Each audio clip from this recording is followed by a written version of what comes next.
Hello guys and welcome back to our YouTube channel SS Blog. Ngasidi nahanggi ki video khudagat ka ngasina top pa ama asina kehni nungai ba mongda mayam da nuon na ba ko akoi ngasi lemon eating challenge without any reaction na akoi ngasi tawrni akoi gi cha ga da ba keno si lemon ji makhalani ni amun ba ma mun da ba ma si cha do ne adawa cha do mi sing je si da le sida ama leire sida ama leire ai ama yauna leire sida ama leire sida ama leire si akhoi si manga je sarani aduga manga je sar mathungda last ta akhoi gi cameraman oidoriba akhoi gi amado adu bija doine masu magi face reaction ju dum hapake akhoi gi face reaction je mayam yengbiraga punna nokminaraga akhoi video chi loidu mayam yeng tabiu de haurage mayam hoji akhoi si mabu ko khotana tawtana chem sa horge ꯑꯩꯈꯣꯏ ꯍꯧꯖꯤꯛ ꯁꯤ ꯂꯩꯔꯦ ꯃꯌꯥꯝꯅ ꯎꯔꯝꯃꯅꯤ ꯁꯤꯗ ꯑꯁꯪꯕꯗꯣ ꯂꯩꯔꯦ ꯁꯤꯗ ꯑꯃꯨꯟꯕꯗꯣ ꯂꯩꯔꯦ ꯊꯨꯝꯁꯤ ꯂꯩꯔꯦ ꯑꯗꯣ ꯑꯩꯈꯣꯏ ꯍꯥꯟꯅ ꯃꯦꯟ ꯑꯣꯏꯅ ꯇꯧꯗꯣꯏꯁꯤ ꯑꯩꯈꯣꯏ ꯈꯨꯠꯁꯥꯁꯤ ꯃꯣꯏ ꯊꯨꯝ ꯌꯥꯎꯗꯕꯤꯗ ꯆꯥ ꯉꯝꯅꯤ ꯑꯍꯥꯟꯕꯗ ꯑꯗꯣ ꯊꯨꯝ ꯌꯥꯎꯗꯕꯒꯤ ꯔꯤꯑꯦꯛꯁꯟꯁꯦ ꯇꯧꯔꯁꯤ ꯍꯥꯟꯅ ꯊꯨꯝ ꯌꯥꯎꯗꯕꯤꯗ ꯑꯃꯨꯟꯕꯁꯦ ꯍꯥꯟꯅ ꯆꯥꯔꯁꯤ ꯃꯌꯥꯝ ꯑꯃꯨꯟꯕꯁꯦ ꯍꯥꯟꯅ ꯆꯥꯔꯁꯤ ꯑꯃꯨꯟꯕꯁꯤ ꯅꯣꯏ ꯃꯁꯨꯡ ꯊꯣꯛꯅ ꯆꯥꯁꯤꯔꯥ ꯅꯠꯇ꯭ꯔꯒꯅ ꯁ꯭ꯂꯥꯏꯁ ꯇꯧꯔ ꯆꯥꯁꯤꯔꯥ ꯅꯠꯇ꯭ꯔꯒ ꯃꯄꯨꯝ ꯆꯥꯁꯤꯔꯥ ꯑꯗꯨ ꯅꯣꯏ ꯑꯄꯥꯝꯕꯗꯣ ꯍꯥꯏꯔꯣ mapum mau Amo banyak itu na. Cari mbak adi slide okay adu itardi hujik aina noigi bis ama pirage nate ai piraro no na apam khalo sidagi no na apam ba no na ngoda mo na khalo ai di yam cha roi ya khwai di ki pick taw medium ma khan ge yam pi aju me am na yem da phajaroi ko yu sepe taw medium aso khana pai na de ai na so pai la khoi si lai da thang si lai da slice khoi slice ke ka do khang de wari sana tu na. Munno cha ji da tu dia maku jo cha pa no ji da maku yau cha ti Ku yau sana juga. semanam ji wa Ku pa. maku pai Ku kumse ku je. ko um ja ra adu yong na sa dong no ko pulap sa na khoi Monkey system dah. cha ra si kana na sa ge ge sa ga pulap cha ji game pulap sa ja ro Ya pula tengah sa. okay adu ta dia microphone je sida thamage pulap sa do ta aina sidagi face reaction do sidagi yamna close up shot aina sidagi thamage ai ready da thamage pa yanare ko yanare ko ai go khai bi nang khai ya ro khai Belum itu huo je dah.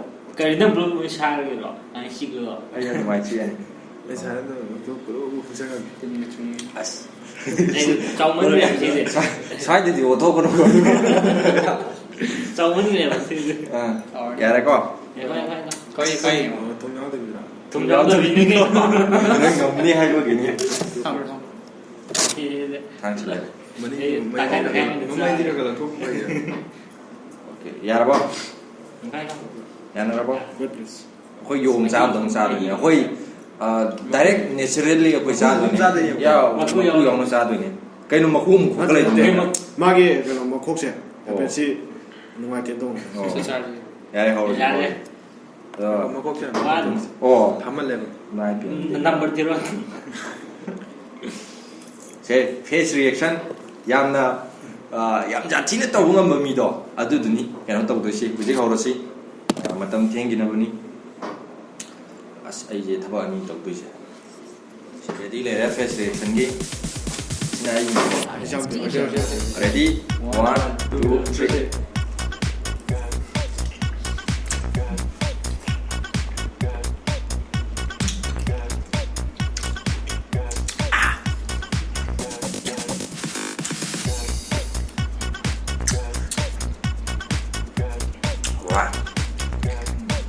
就是长的有些真有点，也是脑子里我烧了，真的不了，咋个？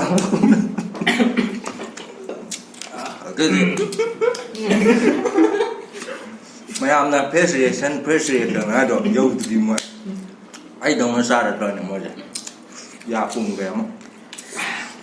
Con buồn ta nhỉ? Kêu bớt mà cú giống sai. Cái kia, tự dung thế này. Kêu mà cú giống sai rồi rồi. Mà cũng giống sai cái. เฮ้ยกูเอาใช่ Rồi bỏ. À tôi chỉ tính rồi. Ừ. Chỉ tính rồi đó. Coi giống không? Em mà cú giống sang một đó gì cái Mà sang cái tôm bắp anh nhé.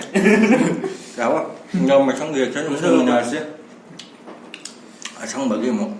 ꯑꯩꯈꯣꯏ ꯍꯧꯖꯤꯛꯀꯤ ꯑꯁꯪꯕꯗꯣ ꯃꯀꯨ ꯈꯣꯛꯄ ꯂꯣꯏꯔꯦ ꯄꯥꯏꯗꯅ ꯂꯩꯔꯦ ꯆꯥꯗꯧꯒꯤ ꯑꯗꯣ ꯃꯔꯛ ꯊꯠꯅ ꯑꯩꯈꯣꯏ ꯀꯩꯅꯣ ꯉꯁꯥꯏ ꯍꯧꯔꯛꯄꯗ ꯏꯟꯇ꯭ꯔꯣ ꯇꯧꯍꯧꯗꯣ ꯑꯩꯈꯣꯏꯅ ꯍꯧꯖꯤꯛꯁꯦ ꯍꯧꯖꯤꯛ ꯑꯍꯥꯟꯕꯗ ꯑꯩꯈꯣꯏ ꯁꯦꯔꯤꯌꯦꯜ ꯅꯝꯕꯔ ꯍꯥꯏꯗꯣꯔꯛꯀꯦ ꯁꯦꯔꯤꯌꯦꯜ ꯅꯝꯕꯔꯒꯤ ꯃꯇꯨꯡ ꯏꯟꯅ ꯆꯠꯂꯁꯤ ꯑꯗꯨꯒ ꯃꯌꯥꯝꯅ ꯀꯃꯦꯟꯗ ꯀꯅꯥꯅ ꯍꯦꯟꯅ ꯔꯤꯑꯦꯛꯁꯟ ꯐꯖꯩ ꯐꯖꯗꯦꯗꯣ ꯑꯗꯨ ꯃꯌꯥꯝꯅ ꯀꯃꯦꯟ ꯇꯧꯕꯤꯔꯝꯒꯗꯕꯅꯤ ꯑꯗꯣ ꯑꯍꯥꯟꯕ ꯁꯦꯔꯤꯌꯦꯜ ꯅꯝꯕꯔ 1 ꯑꯩꯈꯣꯏꯒꯤ ꯃꯤꯡ ꯏꯟꯇ꯭ꯔꯣ ꯊꯛ ꯍꯥꯏꯖꯤꯜꯂꯣ ꯃꯤꯡ ai mình Devendra okay Debendra ꯃꯊꯪ ꯁꯤ อีกมิงเด็กชิม ꯗꯦꯛꯁꯤꯝ ꯑꯗꯨꯒ ꯁꯤ ꯁꯦꯔꯤꯌꯦꯜ ꯅꯝꯕꯔ 2 ꯅꯤꯀꯣ ꯃꯌꯥꯝ ꯁꯤꯅ ꯗꯦꯛꯁꯤꯝ serial number 2 and serial number 3 ꯑꯩ ꯃꯤꯡ ꯁꯦꯝꯕ ꯑꯣꯀꯦ ꯂꯩꯁꯦꯝꯕ serial number 3 ai mình ngàn ꯉꯥꯟꯕ ꯁꯦꯔꯤꯌꯦꯜ ꯅꯝꯕꯔ 4 ꯑꯩꯒꯤꯗꯤ ꯁꯦꯔꯤꯌꯦꯜ ꯅꯝꯕꯔ ꯂꯩꯇꯦ ꯑꯗꯨꯝ ꯈꯪ ꯂꯩꯔꯗꯨꯅꯤ ꯃꯌꯥꯝꯅ ꯑꯗꯣ ꯑꯣꯀꯦ ꯑꯗꯣ ꯍꯧꯔꯁꯤ ꯑꯍꯥꯟꯕꯩꯗꯣ ꯑꯩꯈꯣꯏ ꯆꯥꯈ꯭ꯔꯦ ꯌꯥꯀꯨꯝꯕ ꯌꯥꯎꯅꯈ꯭ꯔꯦ ꯃꯀꯨ ꯌꯥꯎꯅ ꯆꯥꯔꯨꯕꯒꯤ ꯈꯥꯗꯅ ꯍꯧꯖꯤꯛ ꯂꯩ ꯊꯥꯒꯠꯂꯦ ꯑꯗꯨ ꯆꯥꯔꯁꯤ ꯁꯤꯟꯈꯤꯗ꯭ꯔꯥ ꯁꯤꯜꯂꯣꯏꯗ꯭ꯔꯥꯗꯤ ꯈꯪꯗꯦ ꯑꯗꯨ ꯔꯤꯑꯦꯛꯁꯟ ꯌꯦꯡꯃꯤꯟꯅꯔꯁꯤ ꯑꯩꯈꯣꯏ ꯊꯨꯝ ꯅꯝꯃꯅꯤ ꯊꯨꯝꯒ ꯅꯝꯃ ꯆꯥꯔꯁꯤ ꯊꯨꯝ ꯅꯝꯁꯤ ꯑꯁ จะได้ ore ꯅꯣꯡꯉꯥꯜꯂꯒꯅ ngàn ꯈꯔꯗꯤ ꯀꯣꯏ ꯆꯦꯟ ꯇꯥꯔꯦ ꯁꯤꯗꯤ ꯃꯣꯏ ꯕꯦꯔꯥꯗꯨꯅꯤꯅꯦ ꯁꯤꯗꯤ ꯍꯧꯔꯁꯤ ꯂꯗꯨꯅꯦ ꯂꯗꯨ ꯑꯩꯅ ꯈ꯭ꯋꯥꯏ ꯆꯥꯎꯕ ꯂꯗꯨ ꯁꯦ ꯍꯧꯔꯁꯤ ꯔꯤꯑꯦꯛꯁꯟ ꯈ꯭ꯋꯥꯏꯗꯒꯤ ꯐꯖꯕ ꯃꯤꯗꯨꯅꯤ ꯐꯥꯝ ꯇꯥꯗꯣꯏꯁꯦ ꯑꯣꯀꯦ ꯆꯥꯔꯁꯤ 1 1 2 3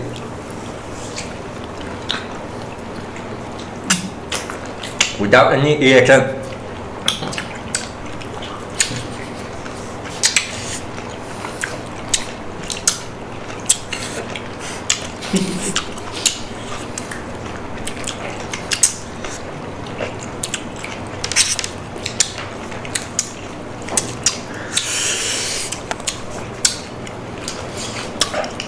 mà xuống ngắm cha với ca nó bận rồi ít chuyện đẹp เอาไหม我用胶就先好的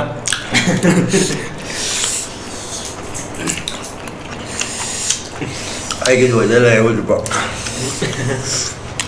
ya chứ có mà cú ya ôi mà ta ra nhà sầu giàu chứ bốc nó ra thì làm hầu đấy có mấy trời có chân không bác cái thánh lại nó cây dây mà đó cũng thật là cũng thật là tăng ngán thật tại sao là thế nàoสักจัดเลยอะไรเชื่อเลย ở trong một giáo với cái series rồi đấy hồi chỉ hàn năm năm mâu tôi cũng tàu hồi chỉ ở đây hồi chỉ yam nó sao biết thằng biết tàu tôi đấy hồi chỉ ở đây slice khai đua ní khai đi mà xung quanh là tạt đua ní và mày mà xung quanh tạt đua ní juga yam nó sao biết tạt nào ní à ngầm đông chính là yam nó sao này đấy juga ngầm mồi đâu chính là lệ bày ní mà cú yêu sao được không mày mà cú giàu cái đấy rồi em nhìn nhá pam cú yêu bây giờ đấy mà cú mấy chục thô cả mà cú là thô rồi à mấy chục thô mà cú lục thô rồi ấy แกอันนี้ก็เราหลักอันนี้เรามาคู่ตุ้มจ้าดงไง em cú mà cú sao được mới sao được mà cú slice ꯇꯧꯊꯣꯛꯑꯦ ꯑꯗꯨꯒ ꯃꯌꯥꯝꯒꯤ ꯑꯣꯏꯅ ꯌꯥꯝꯅ ꯑꯩꯅ ꯍꯥꯏꯖꯅꯤꯡꯕꯗꯤ ꯁꯤꯒꯤ ꯄꯤꯁꯁꯦ ꯑꯃ ꯍꯣꯔꯦꯟ ꯑꯩꯈꯣꯏ ꯀꯦꯃꯦꯔꯥꯃꯦꯟꯁꯤꯒꯤ ꯊꯝꯃꯕꯅꯦ ꯁꯤ ꯊꯥꯡꯇꯣꯛꯑ ꯊꯝꯃꯕꯅꯦ ꯑꯁꯪꯕ ꯑꯃꯒ ꯁꯤ ꯃꯥꯒꯤꯅꯤ ꯑꯩꯈꯣꯏ ꯑꯟꯐꯤꯌꯔ ꯃꯤꯟꯁ ꯑꯝꯇ ꯁꯤꯖꯤꯟꯅꯔꯣꯏ ꯖꯁ ꯃꯌꯥꯝꯒ ꯔꯤꯒꯨꯂꯔꯂꯤ ꯑꯩꯈꯣꯏ ꯆꯥꯡ ꯆꯞ ꯃꯥꯟꯅꯅ ꯏꯀ꯭ꯋꯦꯂꯤꯇꯤ ꯍꯥꯏꯕꯗꯣ ꯑꯩꯈꯣꯏ ꯁꯤ ꯃꯇꯥꯡꯗ ꯊꯝꯖꯔꯤ ꯀꯣ ꯑꯍꯥꯎꯕ ꯆꯥꯕꯗꯗꯤ ꯑꯩꯈꯣꯏ ꯊꯝꯗꯦ ꯁꯤꯒꯨꯝꯕꯗꯤ ꯊꯝꯃꯦ ꯑꯩꯈꯣꯏ ꯏꯃꯥ ꯃꯆꯥꯅꯤ ꯌꯥꯝ ꯃꯥꯅꯦ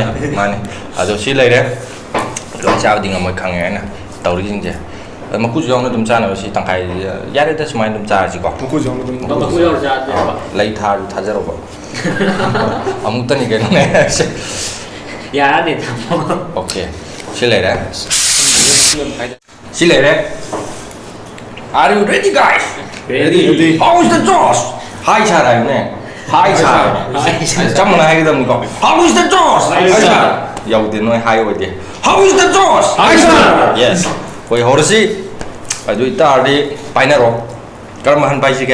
ꯄꯥꯏ ꯁꯤ ꯁꯔꯨꯛꯁꯦ ꯁꯣꯝꯗ ꯈꯥꯏꯗꯣꯛꯑꯁꯤ ꯈꯔ ꯁꯣꯝꯒꯤ ꯕꯣꯟꯗꯨ ꯑꯅꯤꯁꯤꯒꯤ ꯀꯣ ꯁꯤ ꯈꯔ ꯂꯩꯔꯦ ꯈ꯭ꯋꯥꯏꯗꯒꯤ ꯁꯤꯗ ꯊꯝꯃꯤ ꯄꯤꯁꯁꯤꯡꯁꯦ ꯁꯣ ꯇꯧꯔꯒ ꯊꯝꯁꯤ ꯁꯤꯗ ꯃꯁꯨꯡ 5 ꯀꯣ ꯑꯗ ꯁꯤꯒꯤ ꯑꯁꯪꯕꯁꯤꯒꯤ ꯃꯁꯨꯡ 4 ꯑꯩꯈꯣꯏ ꯁꯣ ꯄꯤꯁ ꯑꯣꯏꯅ ꯊꯝꯃꯤꯁꯤ ꯑꯩꯈꯣꯏ ꯁꯣꯝꯒꯤ ꯁꯤ ꯊꯨꯝꯒꯨꯝꯕ ꯆꯥꯗꯤ ꯅꯠꯇ꯭ꯔꯣ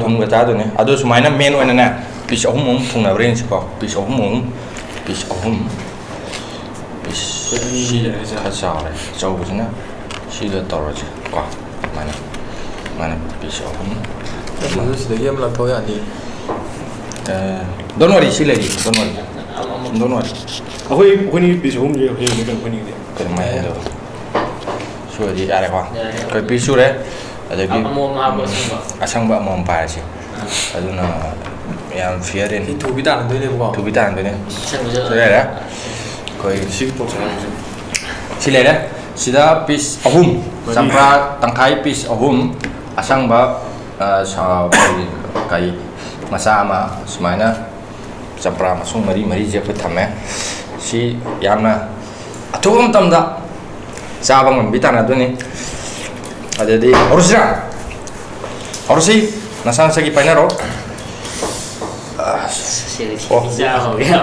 ꯑꯩꯁꯤ ꯂꯧꯅꯤ ꯌꯥꯔꯣꯏ ꯈꯗ꯭ꯔꯛ ꯇꯧꯕ ꯌꯥꯔꯣꯏ ꯍꯦꯔꯥ ꯑꯣꯀꯦ ꯍꯧꯖꯤꯛ ꯍꯧꯔꯒꯦ ꯃꯌꯥꯝ ꯁꯤ ꯃꯀꯨ ꯌꯥꯎꯔꯣꯏ ꯃꯀꯨ ꯌꯥꯎꯔꯗꯧꯅꯦ ꯑꯗꯨꯝ ꯃꯀꯨ ꯌꯥꯎꯔꯁꯦ ꯃꯀꯨ ꯌꯥꯎꯔꯁꯤ ꯊꯨꯝ ꯅꯝꯃꯦ 이제 hꯧꯔꯒꯦ ready ꯑꯩ ꯁ꯭ꯇꯣꯞ ꯋꯥꯆ ꯑꯃ ꯊꯥꯔꯗꯤ ꯐꯗꯧꯅꯦ ꯀꯦꯃꯦꯔꯥꯗ ꯑꯗꯨꯝ ꯊꯥꯕꯤꯔꯣ ꯑꯩꯈꯣꯏ ꯃꯌꯥꯝꯒꯤ ꯈ꯭ꯋꯥꯏꯗꯒꯤ ꯐꯣꯟꯒꯁꯦ ꯂꯣꯏ ꯑꯣꯜꯂꯦ ꯃꯌꯥꯝꯒꯤ ꯈ꯭ꯋꯥꯏꯗꯒꯤ ꯆꯥꯕ ꯊꯨꯕꯗꯣ ꯑꯗꯨ ꯑꯣꯏꯔꯅꯤ ready 1 2 3 ꯆꯥꯁꯜꯂꯣ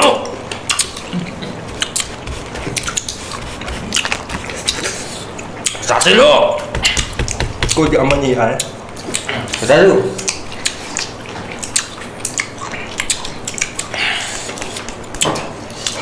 ôi mà chúng ta tới chế number 3 chứ nhé chào chế number 1 direction 2 direction 3 and 4 direction dưới những biểu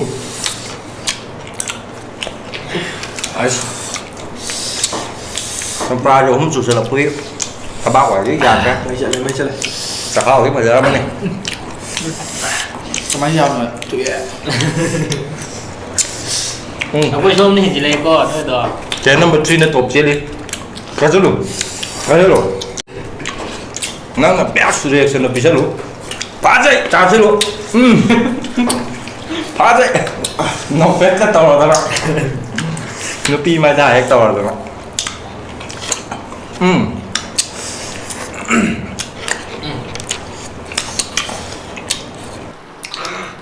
Sini dia, sini nampak tak? Lagi tu yang, oh tahu ah. Ayah mohon sampai tadi ada tahu kan. Jom ni lah. Ini sampai dia mana? Asam tang sampai kira. No, ada ada. Kira tahu. Aku yang boleh pas. Jadi sekarang, macam tu, asam begini begini saja. Semua kita ada. Macam tu, video kalau bio, sekarang tu bio. Aku cuma mati, nggak ada kerja. Satu. Ada saya paling besar. Quay quay này thì bao quay nữa, lít quay này sao được vậy? Sẽ nằm bên này, mà chăm ba mà không tông ai á, sẽ nằm bao kia, chăm ba đi ra đấy, bây giờ chăm ba đi ra đấy, sẽ nằm bao, quan những quay đi lá xuân này xí gì? Quan nó là gì? Quan chứ quan chăm ba nó xuân này mà phải cái gì?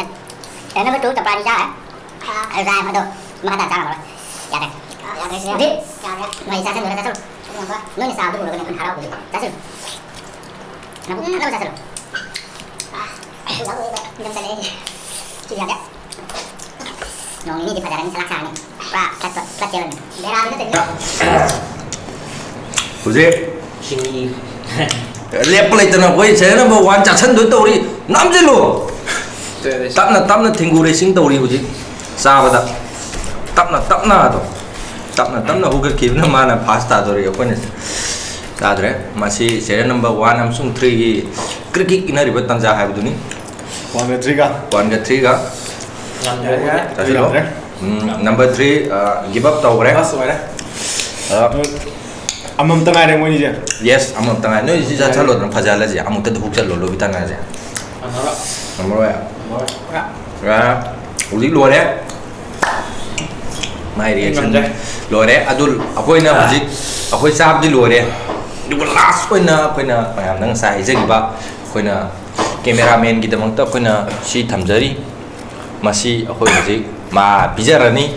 Ma gi reaction do ay mung namjarake. Mayam na yung view. Jadi hauna betul sih. Okay, hai ma'am tau kore. Hujik aku ina hanya giba matung ina magi last way na samprani sa do ne magi reaction mayam pun yung nasi. Okay. Aduh maku kau sa kero. Okay, kasih dulu. Simpan di sini editing kan sakit saja kok. Oh, entah speed tetap dah.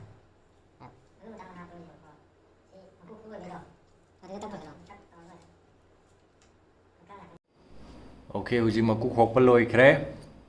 Hujik sana napa. Okay, aina. Okay, masa bawa vidore. Tumnam kre. Magi face reaction hujik laura si. Okay, husilo, sasilo. Ngasai nok tena yeng kita na yan na. Sao hao bro. Hao ni. Sasilo.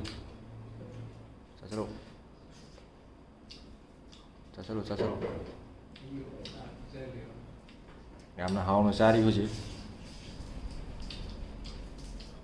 Sasilo. Masai di mai aja katok tena nok tena sa yeng gim ne khon chao ta. Sasilo. Mayam na khwai weighted person ako YouTube channel gi na lai graba mi duni. Ado ngasi di uba phambire. Mayam gi thamoi de kari phau ri badu phongdok piramu. Jik sa khre.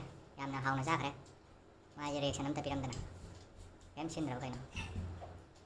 Sasilo. Okay. Pun cha sau ne. Adu mithai na ti sari poto. Reaction kita di uluda. Ako nga sai chai du sinda boi khan ga ni mina. Nang sinda bam cha salaga. Chin ba sau last ki chin ba sau. Chin ba sau ko. Sugat kadam ne. Okay. Sugar. Oh, padre. Oi, padre jadi. Okay. Reaction khá quy này ulu này, ya rồi này. Yam hao cha cái này cái tăng xa rồi, xin được làm sao rồi. Okay. Sao lôi cái cái nó sao với cái challenge là without any reaction đó lôi cái last si ra cái ado mayam na nungai ra cái di comment đó tum hai biram mo nungai nungai te do ado video se swai matang je kholution jara cái do ma mayam share to biu ko bigano like to biramu aduga matang sai ji khoi video jilo chilage makha ta do khoi video mathang thadok charak ni lo chile jai bye bye